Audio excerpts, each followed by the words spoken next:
नमस्कार दोस्तों, कल मैंने आपको एक सुंदर वीडियो के माध्यम से ये बताया था कि सेल्फ अवेयरनेस यानी अपने आप को जानना कितना ज़रूरी है एक सक्सेसफुल व्यक्ति बनने के लिए।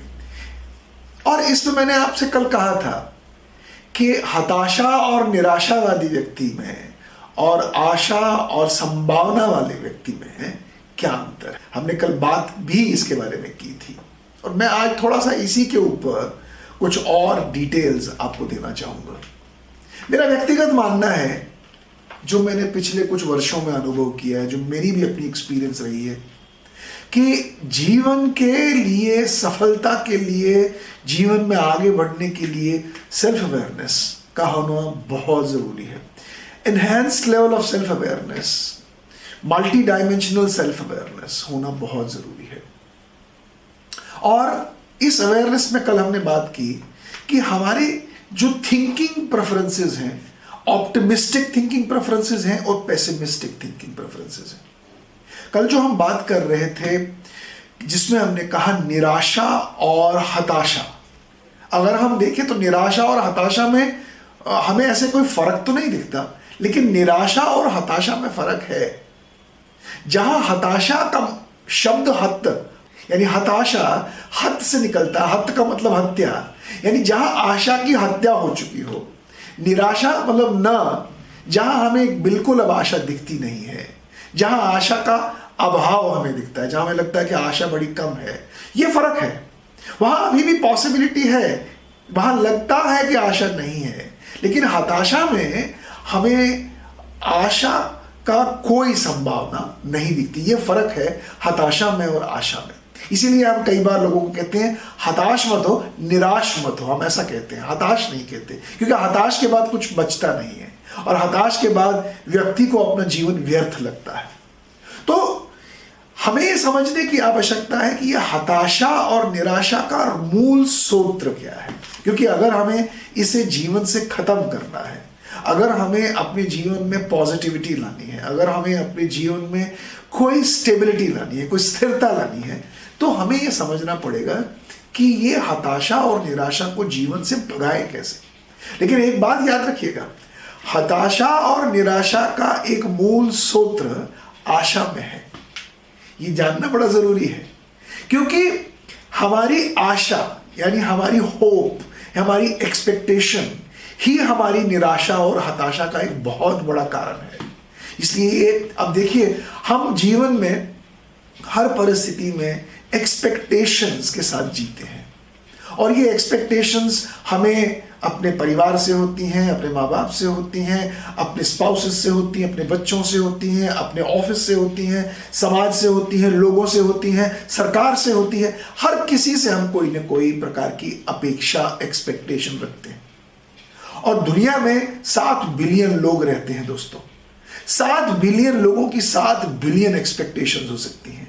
अब अंदाजा लगाइए, 7 बिलियन की 7 बिलियन एक्सपेक्टेशंस अगर पूरी हो जाएं तो इस पृथ्वी का क्या होगा।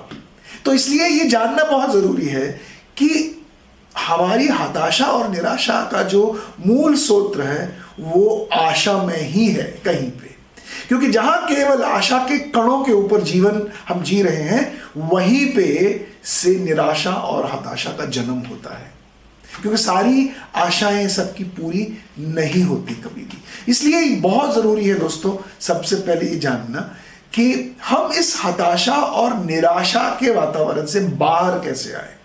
मैं आपको दोस्तों 7 चीजें ऐसी बताऊंगा जो बहुत जरूरी है इस हताशा और निराशा के चक्रव्यूह से बाहर आना।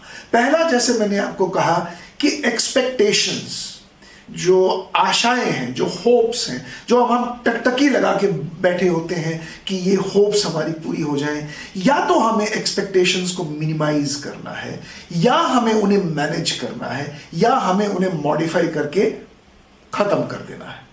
यानी अगर आप में ये क्षमता है कि आप कोई एक्सपेक्टेशन ना रखें, तो आप जीवन के सफलता की पहली कुंजी को पा चुके हैं। लेकिन ये बड़ा कठिन है क्योंकि हमारी नर्चरिंग, हमारी ग्रूमिंग, हमारी डेवलपमेंट और हमारा जो सोशल एक्सपोजर है उसमें एक्सपेक्टेशन का एक बहुत बड़ा रोल है। इसीलिए गुरुकुलों में हमें एक्सपेक्टेशंस को कैसे मैनेज किया जाना चाहिए या एक्सपेक्टेशंस को कैसे हमें दूर करना चाहिए सिखाया जाता था। अनफॉर्चुनेटली आज उस शिक्षा व्यवस्था का अभाव हमारे देश में है, परंतु पहला जो स्टेप है वो है अगर आप अपनी एक्सपेक्टेशंस को अंडरस्टैंड कर सकें, मैनेज कर सकें, मिनिमाइज कर सकें या उन्हें बिल्कुल मॉडिफाई करके ख़त्म कर सकें। दूसरी बात मैं आपको बताना चाहूँगा, हम लोग हर परिस्थिति में आप अपने आप से बात करते हैं। आप देखिए, कभी आप आंखें बंद करके थोड़ी देर के लिए अपने आप को ऑब्जर्व कीजिए तो आप देखेंगे आप अपने साथ ही चैटरिंग कर रहे होते हैं।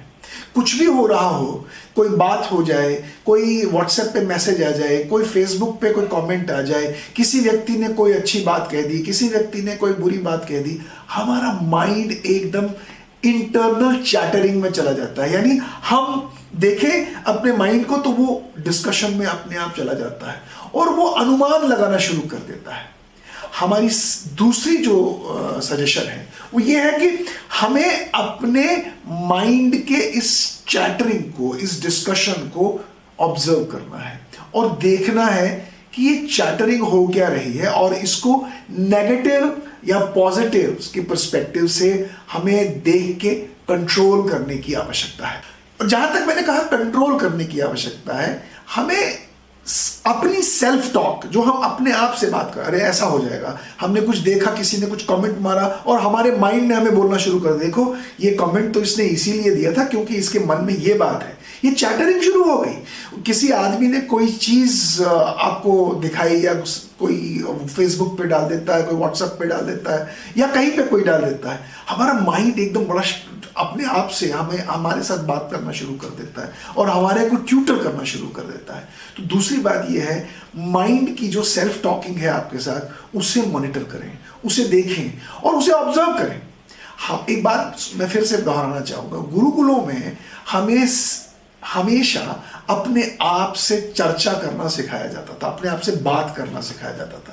कंटेम्प्रेरी एजुकेशन में हमें कहीं पे अपने आप से बात करना नहीं सिखाया जाता। लेकिन मैं आपको फिर बता रहा हूं दोस्तों, कभी अपने लिए समय निकाल के अपने साथ बात कीजिए, कभी अपने लिए समय निकाल कर अपनी उस बात को, जो बातचीत आप अपने साथ करते हैं किसी भी परिस्थिति में, कुछ भी हो जाए, आप देखिएगा माइंड कुछ ना कुछ आपको बोलना शुरू कर देता है। उस चैटर को ऑब्जर्व करना शुरू कीजिए तो आप देखेंगे कुछ दिनों में आप में कुछ परिवर्तन आना शुरू हो जाएगा। वो परिवर्तन ये होगा कि वो चैटर में जहां माइंड आप पे हैवी हो गया था, आपको डायरेक्ट कर रहा था, अब वो माइंड डायरेक्शंस नहीं देना शुरू करेगा क्योंकि आपकी ऑब्जर्वेशन उसे ओवरपावर कर रही है। तीसरी बात दोस्तों, हमेशा याद रखें, हम जिन भी परिस्थितियों में होते हैं, कोई भी कठिन परिस्थिति हमारे सामने आती है, डिफिकल्ट सिचुएशन आती है, हम हमारे जीवन में रोज कोई ना कोई कठिन परिस्थितियां आती हैं।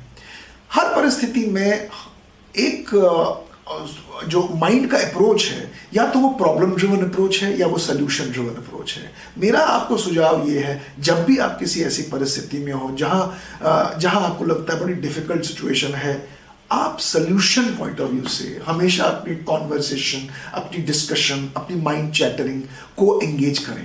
सॉल्यूशंस की ओर अगर आप अपने माइंड को दौड़ाएंगे तो आप देखेंगे कि आपके अंदर एक नई एनर्जी का उत्पाद होना शुरू हो जाएगा।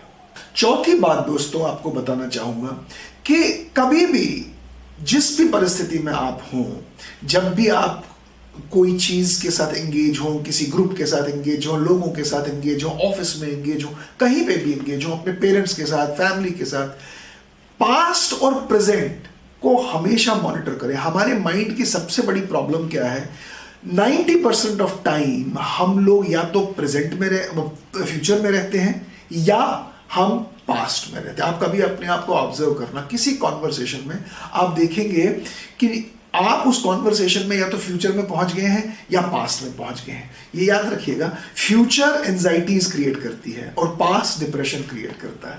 तो ये चीज आपने अपने माइंड को रेगुलेट करने के लिए हमेशा जब भी किसी कॉन्वर्सेशन में हो, जब भी किसी डिस्कशन में हो, प्रीएम्प्ट ना करें, तुरंत फ्यूचर में ना पहुंच जाए, नहीं इसका तो ऐसा ही होगा, नहीं ये तो ऐसा होने वाला है, नहीं ये तो मुझे लगता है कि इसने जो बोला इसका मतलब ऐसा है। प्रीएम्प्ट ना करें, ना ही पास्ट में जाएं कि नहीं पीछे ऐसा हुआ था इसीलिए ऐसा अब ये बोल रहा है।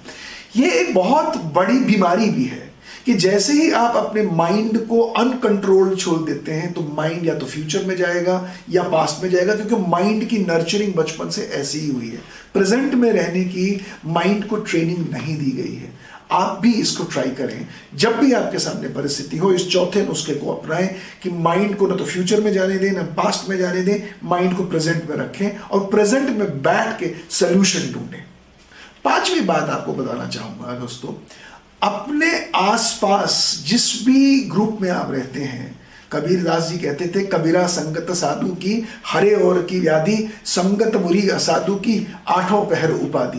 यानी जिस भी संगत में आप बैठते हैं उस संगत का अवलोकन जरूर करें, क्योंकि संगत का असर लोगों की सोच पे जरूर पड़ता है। जैसी आपकी संगत होगी, जिस प्रकार के लोग आपने चुने होंगे, जिस प्रकार के लोगों के साथ उठना बैठना आपने तय किया होगा, उसी प्रकार का प्रभाव भी आपकी सोच के ऊपर पड़ेगा।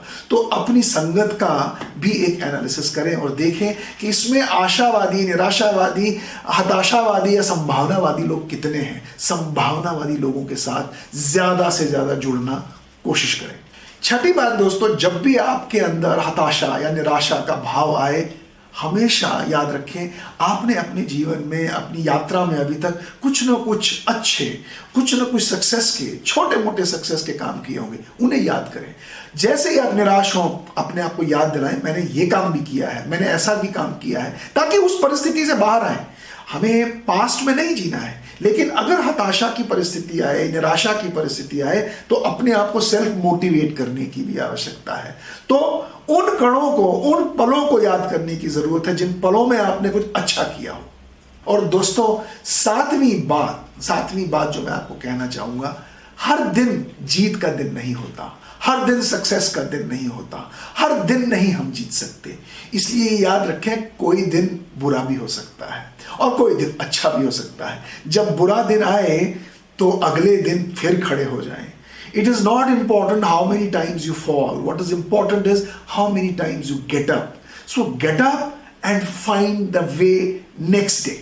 So इसलिए दोस्तों, हताशा और निराशा ये हमारे जीवन का एक पार्ट है, क्योंकि जिस नर्चरिंग से हम आए हैं, जिस नर्चरिंग से हम बड़े हैं, उस नर्चरिंग में हताशा और निराशा हमारे जीवन के साथ चलती रहेगी। लेकिन हताशा और निराशा को अपने जीवन पे प्रभाव डालने ना दें। ये हताशा और निराशा हमें जीवन में आगे नहीं बढ़ने देती है। ये हताशा और निराशा से निकला हुआ सोच एक सकारात्मक सोच नहीं है। ये पॉजिटिविटी की ओर नहीं ले जा सकती, ये कंस्ट्रक्टिव एस्पेक्ट्स की ओर नहीं ले जा सकती, ये प्रोग्रेशन की ओर नहीं लेके जा सकती, ये मानव को के कल्याण के लिए नहीं है। इसलिए हताशा और निराशा को समझें, इसे मैनेज करें, इसे मॉडिफाई करें या इसे कंट्रोल करें। लेकिन उसके लिए सेल्फ अवेयरनेस के जो 7 मैंने आपको नुस्खे बताए हैं, इन 7 नुस्खों को जरूर अपने जीवन में उतारें। तनवीर गाजी की कविता से मैं 2 लाइनें लेना चाहूंगा। तू खुद की खोज में निकल, तू किस लिए हताश है। तू खुद की खोज में निकल, तू किस लिए हताश है।